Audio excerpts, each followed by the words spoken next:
오늘 함께 보실 하나님의 말씀 고린도전서 14장 1절부터 19절까지의 말씀입니다. 사랑을 추구하며 신령한 것들을 사모하되 특별히 예언을 하려고 하라. 방언을 말하는 자는 사람에게 하지 아니하고 하나님께 하나니 이는 알아듣는 자가 없고 영으로 비밀을 말함이라. 그러나 예언하는 자는 사람에게 말하여 덕을 세우며 권면하며 위로하는 것이요 방언을 말하는 자는 자기의 덕을 세우고 예언하는 자는 교회의 덕을 세우나니 나는 너희가 다 방언 말하기를 원하나 특별히 예언하기를 원하노라. 만일 방언을 말하는 자가 통역하여 교회의 덕을 세우지 아니하면 예언하는 자만 못하니라. 그런즉 형제들아, 내가 너희에게 나아가서 방언으로 말하고 계시나 지식이나 예언이나 가르치는 것으로 말하지 아니하면 너희에게 무엇이 유익하리요? 혹 필이나 검은고와 같이 생명 없는 것이 소리를 낼 때 그 음의 분별을 나타내지 아니하면 필이 부는 것인지 검은고 타는 것인지 어찌 알게 되리요? 만일 나팔이 분명하지 못한 소리를 내면 누가 전투를 준비하리요? 이와 같이 너희도 혀로서 알아듣기 쉬운 말을 하지 아니하면 그 말하는 것을 어찌 알리요? 이는 허공에다 말하는 것이라. 이같이 세상에 소리의 종류가 많으나 뜻없는 소리는 없나니 그러므로 내가 그 소리의 뜻을 알지 못하면 내가 말하는 자에게 외국인이 되고 말하는 자도 내게 외국인이 되리니 그러므로 너희도 영적인 것을 사모하는 자인즉 교회의 덕을 세우기 위하여 그것이 풍성하기를 구하라. 그러므로 방언을 말하는 자는 통역하기를 기도할지니 내가 만일 방언으로 기도하면 나의 영이 기도하거니와 나의 마음은 열매를 맺지 못하리라. 그러면 어떻게 할까? 내가 영으로 기도하고 또 마음으로 기도하며 내가 영으로 찬송하고 또 마음으로 찬송하리라. 그렇지 아니하면 내가 영으로 축복할 때에 알지 못하는 처지에 있는 자가 내가 무슨 말을 하는지 알지 못하고 내 감사에 어찌 아멘 하리요? 너는 감사를 잘 하였으나 그러나 다른 사람은 덕 세움을 받지 못하리라. 내가 너희 모든 사람보다 방언을 더 말함으로 하나님께 감사하노라. 그러나 교회에서 내가 남을 가르치기 위하여 깨달은 마음으로 5마디 말을 하는 것이 1만마디 방언으로 말하는 것보다 나으니라. 아멘. 우리가 고린도전서 말씀을 오랫동안 살펴보고 있습니다. 저희 교회는 처음 개척할 때부터 계속해서 성경 각 권을 정해서 꾸준히 주일마다 계속해서 그 말씀을 보고 있는 이 걸음을 계속 가고 있어요. 매주 이렇게 강해 설교를 한다는 것은요, 하나님의 말씀을 있는 그대로 살펴볼 수 있어서 참 유용합니다. 하지만 우리는 그 말씀을 한 주에 한 번씩 듣잖아요. 그렇기 때문에 단점이 있다고 한다면 전체의 흐름을 놓칠 가능성이 큽니다. 그래서 주일 예배 때 설교를 듣는 우리 모두는 전체의 흐름을 계속해서 살펴볼 필요가 있겠습니다. 만약 우리가 고린도전서 말씀을 한 주 동안 전체적으로 읽어보면서 온다면 아마 더 큰 은혜가 있을 것이라고 생각이 됩니다. 지금 우리는 고린도전서 11장 2절부터 14장까지의 단락에 들어와 있습니다. 교회 안의 예배입니다. 그 중에서도 12장부터 14장까지에서는 영적인 것들, 그 중에서도 특별히 은사를 다루고 있어요. 교회는 하나님의 영, 성령님과 분리하여 생각할 수가 없습니다. 하나님의 영께서는 교회 안에 영적인 것들을 주세요. 이 맥락에서는 지금 특별히 은사가 강조되고 있죠. 또한 하나님의 영께서는 교회의 사람들을 지체로 부르셔서 그리스도의 한 몸을 이루게 하십니다. 이 내용이 12장의 내용이었습니다. 그 마지막은 이렇게 끝났는데 여러분 기억하실 겁니다. 너희는 더욱 큰 은사를 사모하라. 내가 또한 가장 좋은 길을 너희에게 보이리라. 아멘. 바울은 고린도 교회에 더 큰 은사들을 사모하라 라고 하면서 가장 좋은 길을 보여준다고 하였습니다. 그 내용에서 이어지는 것이 13장, 사랑장이었어요. 어쩌면 우리는 사랑이 은사 중에서 가장 좋은 은사다라고 이 연결되는 맥락에서 그렇게 생각할지도 모르겠습니다. 그러나 사랑은 은사라기보다는 은사를 포함한 그 모든 것들의 근본에 있는 거예요. 더 넓습니다. 또한 사랑은 은사를 포함하는 패하여질 것들보다 더 큰 것입니다. 왜냐하면 영원하기 때문이에요. 은사도 언젠가는 그쳐질 것입니다. 믿음도 소망도 언젠가는 그것의 실체를 보게 될 것입니다. 그러나 사랑은 영원합니다. 하나님 나라에 가서도 계속 이어지는 것이 사랑일 것이기 때문에 은사를 포함하는 패하여질 것들보다 더 큰 것이에요. 그래서 여기서 말하는 바가 무엇이냐면 우리가 은사보다도 기본적으로는 사랑을 추구하여야 한다는 것입니다. 이제 14장 오늘 말씀에서는 다시 원래의 맥락 12장에서 이어지는 내용으로 돌아옵니다. 바울이 말한 가장 좋은 길이 무엇입니까? 그 내용이 오늘 말씀 1절에 나옵니다. 우리 같이 한 목소리로 읽겠습니다. 사랑을 추구하며 신령한 것들을 사모하되 특별히 예언을 하려고 하라. 아멘. 1절의 표현은 다 명령형으로 되어 있습니다. 사랑을 추구해라. 영적인 것들을 사모해라. 우리는 기본적으로 사랑을 추구하는 것이 맞습니다. 그러나 동시에 영적인 것들을 사모해야 합니다. 여기서 말하는 영적인 것들은요, 특별히 교회의 유익을 위하여 성령께서 주시는 은사들을 이 맥락에서는 말하고 있어요. 우리는 사랑과 은사 중에서 어떤 것도 놓칠 수가 없고 함께 추구하고 함께 사모해야 합니다. 그런데 그 은사들 중에서도 더욱 큰 은사들이 있습니다.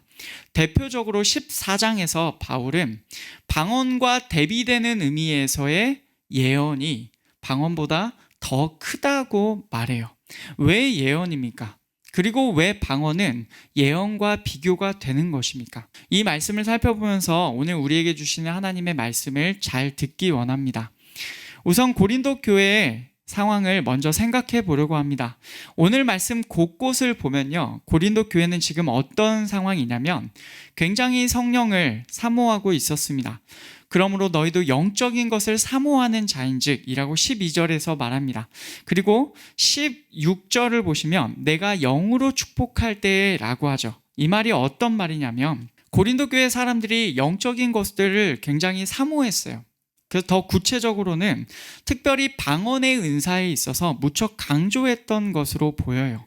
그래서 16절 내용을 보면 심지어 교회 예배로 모여서 사람들 앞에서 축복할 때 방언으로 막 기도한 것입니다. 물론 그들은 좋은 의도로 기도했겠죠. 하나님 주신 거고 하나님께서 분명히 이 사람들을 이렇게 기도대로 인도해 주실 거다라는 마음으로 했겠지만 받아들이는 자들에게는 그렇지가 않았어요. 도저히 그 기도가 어떤 내용인지를 알지를 못하는 거예요. 방언으로 막 기도를 하는데 이 내용이 도대체 뭔 내용인지를 알아듣지 못하는 것입니다. 그러니까 그 방언으로 하는 그 감사의 기도에 아멘으로 반응할 수가 없었던 것이죠. 이것이 지금 고린도 교회 사람들이 마주하고 있던 상황이었습니다. 방언을 아주 사모하여서 사람들 앞에 대표로 기도할 때에도 막 방언으로 기도한 거예요. 생각해보면 이 시대에도 방언이 아주 주목을 받는 은사인 것은 분명한 것 같습니다. 일단 잘 드러나기 때문이죠. 생각보다는 흔하기도 하지만 흔하다고 하기에는 생각보다는 처음에 방언을 말하게 되기까지가 너무 어렵습니다. 그리고 어떤 교단에서는 이 방언을 아주 결정적인 은사로 이해하기도 해요. 우리 교단의 경우에는 아마 많은 성도들이 방언을 원하는 것 같기는 해요. 그러나 방언을 처음 말하게 되기까지가 쉽지 않은 경우가 주변에도 제법 많은 것을 보곤 합니다.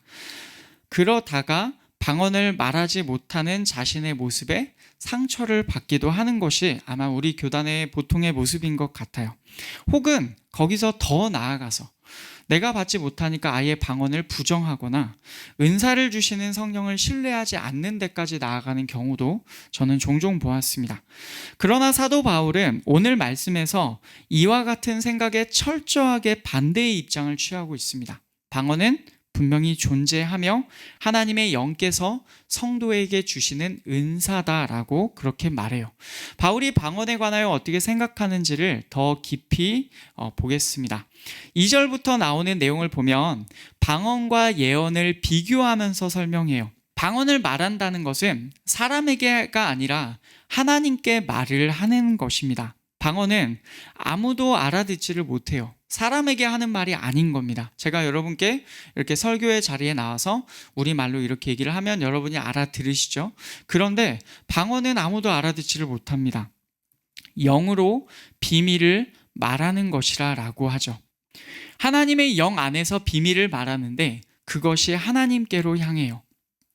그런데 방언과 비교되는 예언은 어떻습니까? 사람에게 하는 말입니다. 사람이 알아듣는 말이에요. 사람들에게 말을 하는 것이죠. 그 목적은 덕을 세우고 권면하고 위로하기 위함이에요. 우리가 아는 일반적으로 생각하는 그 예언이라는 느낌이랑 좀 다른 것을 우리가 알 수 있어요. 약간 다릅니다. 이 내용은 다음번에 다시 한번 살펴보겠습니다. 4절을 보면 방언을 말하는 자는 자기의 덕을 세우고 예언하는 자는 교회의 덕을 세운다고 해요. 이 내용 전체가 말하는 바는 방언과 비교되는 예언이 무조건 옳다는 말이 아닙니다. 방언은 분명히 하나님의 영 안에서 비밀을 말하는 것이고 그것이 하나님께 향하게 됩니다. 게다가 방언은 분명히 자기의 덕을 세운다고 하였어요. 방언은 분명히 우리의 유익을 위하여 성령께서 주시는 은사가 맞습니다. 그리고 개인적으로 유익이 큰 은사예요. 5절을 보겠습니다. 나는 너희가 다 방언 말하기를 원하나 특별히 예언하기를 원하노라. 만일 방언을 말하는 자가 통역하여 교회의 덕을 세우지 아니하면 예언하는 자만 못하니라. 아멘. 실제로 바울도 너희 모두가 방언을 말하기를 원한다고 하였어요. 방언의 유익을 인정하는 것이죠. 하지만 바울은 특별히 예언하기를 원한다고 말해요. 방언과 예언을 비교하면서 계속 예언을 더 강조하고 있습니다. 여러분 왜 그렇습니까? 분명히 방언이 유익이 있다고 했거든요. 그런데 맥락에서는 계속 예언을 강조하고 있습니다. 왜 그러냐면 지금 바울의 강조점은요, 개인이 아니라 교회이기 때문입니다. 만약에 방언을 말하는 자가 통역이 없다면, 그래서 교회의 덕이 세워지지 않는다면 예언하는 자가 더 큰 것입니다. 그 뜻이 해석되지 않는 방언은 교회 전체에는 의미가 없다는 말이에요. 이 말이 무슨 말인지를 몇 가지 구체적인 예를 들어서 6절부터 설명합니다. 6절을 보시면 바울이 고린도 교회에 만약에 나아갈 때 방언으로 말하면서 나아간다고 그렇게 상황을 가정합니다. 계시나 지식이나 예언이나 가르치는 것으로 말하지 않아요. 그리고 무슨 말인지 못 알아듣는 방언으로만 고린도 교회에 와가지고 그걸로 계속 설교 아니면 가르침 하다 가요. 여러분 그러면 고린도 교회에 무슨 유익이 있겠습니까? 7절을 보시면 생명 없는 것이 있는데 필이나 검은고와 같은 악기를 말합니다. 이것이 소리를 내요. 그런데 그 소리에 음의 구별이 없습니다. 그러면 음이 다 한음으로 나는 거예요. 그러면 그것이 피리인지 검은고인지 어떻게 압니까? 8절을 보시면 나팔이 나오죠. 당시 나팔이 부는 신호에 굉장히 많은 의미가 있었습니다. 그런데 이 나팔이 소리를 내긴 내는데 분명하지 못한 소리를 내는 거죠. 나팔인지 구분이 안 되는 소리를 내는 겁니다. 그러면 누가 전투를 준비하겠습니까? 이 예들을 통해서 바울은 방언을 설명합니다. 9절입니다. 이와 같이 너희도 혀로서 알아듣기 쉬운 말을 하지 아니하면 그 말하는 것을 어찌 알리요? 이는 허공에다 말하는 것이라. 아멘. 같은 상황입니다. 사람들이 혀로 알아듣기 쉬운 말을 하지 않으면 그 말하는 것을 어떻게 알겠어요? 분명한 말을 하지 않으면 그것은 허공에다가 공기 중에 말하는 것과 같습니다. 10절에서는 이렇게 말합니다. 세상에 소리의 종류는 많지만 뜻없는 소리는 없다고 해요. 다 소리들마다 의미가 있다는 것이죠. 심지어 생명이 없는 악기에도 나팔에도 그 소리의 의미가 있습니다. 언어도 마찬가지입니다. 세상에 다양한 언어들이 있지만 그 언어가 통하는 사람들끼리는 의미가 전달되게끔 되어 있습니다. 바로 그 관점에서 보면 소리의 뜻을 알지 못하는 자는 말하는 자나 듣는 자나 서로가 서로에게 외국인처럼 됩니다. 외국어로 막 얘기를 하는데 그 사람한테는 듣는 내가 외국인이고 듣는 저한테는 또 말하는 그 사람이 외국인인 거예요. 도저히 서로 알아들을 수 없는 얘기를 계속 하고 있는 것이죠. 우리가 모르는 언어를 쓰는 사람이 와서 아무리 그 언어로 말해도 우리는 그저 외국인일 뿐입니다. 알아들을 수가 없는 거죠. 바울이 지금 이 예들을 말하는 이유가 무엇입니까? 이것들에 빗대어서 방언에 관한 이야기를 하려고 하는 것입니다. 방언은 분명히 좋은 것입니다. 그러나 교회의 예배에서 방언이 말해질 때 그것을 알아듣는 자가 없어요. 그러니 예배 때 사람들 앞에서 기도해야 하는 상황에서 방언을 말하는 것은 문제가 되는 것이죠. 그것이 12절에서도 나와요. 이 내용이 핵심이라고 하겠습니다. 그러므로 너희도 영적인 것을 사모하는 자인지 교회의 덕을 세우기 위하여 그것이 풍성하기를 구하라. 아멘. 바울은 고린도 교회가 영적인 것들을 사모하는 것은 인정해요. 동시에 그 영적인 것들이 풍성하기를 구하는 것도 인정하고 그렇게 하라고 합니다. 그러나 그것은 전적으로 교회의 덕을 세우기 위함이어야 한다고 말합니다. 여러분, 이 말은 방언을 사모하는 것은 좋은 것이지만 그것은 반드시 교회의 덕을 세우는 방향으로 나아가야 한다는 뜻이죠. 이것은 고린도전서 12장의 내용과 맥을 같이 합니다. 12장 7절에서 각 사람에게 성령을 나타내심은 유익하게 하려 하심이라. 성령께서 각 사람에게 유익하게 하시기 위하여서 은사들을 주세요. 그리고 교회에서 각 사람들은 그리스도의 몸의 지체로 부르심을 받고 그리스도의 몸을 이룹니다. 그래서 성령께서 주시는 은사는 결국 그리스도의 몸을 유익하게 하시는 거죠. 방언도 은사 중 하나로서 그리스도의 몸을 유익하게 교회의 덕을 세우는 데에 사용되어야 합니다. 이제 바울은 이 내용으로 고린도 교회를 향하여 적용해요. 13절부터 보시면 방언을 말하는 자는 통역하기를 기도하라고 합니다. 방언으로 기도하는 자가 그 방언의 뜻이 무엇인지를 알아야 한다는 뜻입니다. 만약 통역하기를 구하게 되어서 이 방언이 어떤 내용인지를 알게 된다면 그 방언으로 기도하고 또 통역하는 것이 교회 안에 의미가 있다라는 뜻입니다. 14절을 보시면 그렇게 방언으로 기도하는 것은 영이 기도하는 것이다 라고 그렇게 말을 하죠. 그러나 마음은 열매가 없다고 해요. 여러분, 왜 그렇습니까? 방언을 말하는 중에 영은 기도해요. 영은 유익이 있습니다. 하지만 마음은요, 우리의 인지적인 부분에서는 무슨 뜻인지를 모르고 있는 거죠. 방언은 분명히 유익이 있지만 그것과는 또 다른 차원으로 마음에는 열매가 없는 거예요. 지금 어떤 기도를 하는지 모르기 때문입니다. 그러면 15절을 보시면 어떻게 해야 될까요? 바울은 영으로 기도할 것이고 또 마음으로 기도할 것이다 라고 합니다. 영으로 찬송할 것이고 또 마음으로 찬송할 것이다 라고 해요. 먼저 나오는 영으로 하는 것은 방언을 말하고 마음으로 하는 것은 알아듣는 말로 하는 것을 말합니다. 즉 상황을 구별해 가면서 방언으로 하기도 하고 평소에 하는 말로 하기도 한다는 것이죠. 개인적으로는 방언으로 기도할지라도 교회에서 사람들 앞에서 기도할 때에는 평소에 말로 한다는 것입니다. 지금 이 맥락에서 이렇게도 읽히고요. 혹시 또 다른 맥락으로는 이제 개인적으로 기도할 때 개인적으로 방언으로 기도하면서 동시에 우리의 입은 그렇게 기도하면서 마음으로는 우리의 속에 있는 생각으로는 속에서 우리 말로 계속 기도를 이어가라 라는 말로도 맥락과 관계없이 읽을 수가 있겠습니다.